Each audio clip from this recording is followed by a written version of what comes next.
80,000 ஷுனோபியஸ், 5 காகே, 4 Hokage, 9 tailed Beast, இது எல்லாத்துக்கும் ஆப்போசிட்ல ஒருத்தன் அப்படி நிப்பாரு, சிங்கம் மாதிரி. கிட்டத்தட்ட மொத்த உலகமே ஒருத்தனை எதிர்த்து நிக்குது. நான் யோசிச்சு பாருங்க அவர் எந்த அளவுக்கு பவர்ஃபுல்.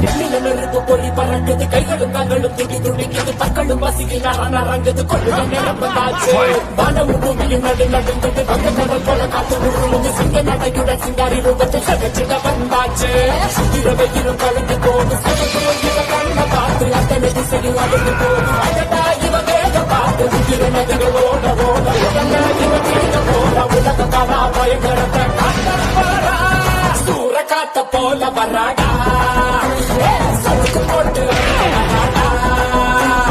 ஆண்டு கலந்து வராடா, பிரிச்சு மேக எழுந்து வராடா.